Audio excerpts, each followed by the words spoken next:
அவர் சொன்னார் மேல் organ remove பண்ணிட்டு நம்ம ஃபீமேலாக கன்வெர்ட் பண்ணுறது தான் வந்து பெஸ்ட்டாக இருக்கும் அப்படின்னு சொல்லிட்டு சொன்னாங்க. 2023 ஜூலை 16 காலையில் 9 மணிக்கு ஆரம்பித்து சாயங்காலம் 6 மணிக்கு முடிஞ்ச சர்ஜரி.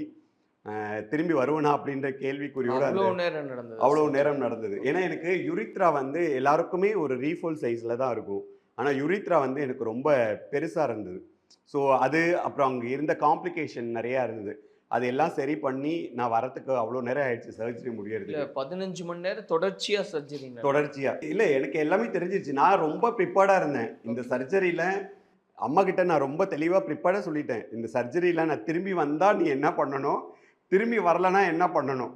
ஏன்னா எனக்கு அதுக்கு முன்னாடி நம்ம நிறைய சர்ஜரிஸ் பண்ணி ஹெல்த் அளவில் மனசளவில் நம்ம ரொம்ப பாதிக்கப்பட்டிருந்தோம். ஃபினான்ஷியலி ரொம்ப பாதிப்பு, சொசைட்டி ரீதியாக நிறைய பாதிப்பு, குடும்ப ரீதியாக நிறைய பாதிப்புகள் எல்லாமே சந்தித்த போது எனக்கு ஒரு ஒரு அவநம்பிக்கையும் இருந்தது, நம்பிக்கையும் இருந்தது. அதான் நான் சொல்லிட்டு போனேன், திரும்பி வந்தால் உனக்கு இந்த வாழ்க்கை, திரும்பி வரலனாலும் எனக்கு சந்தோஷம் தான். ஏன்னா இதுக்கு மேலே எனக்கு வாழறது ரொம்ப கஷ்டமாக இருந்தது.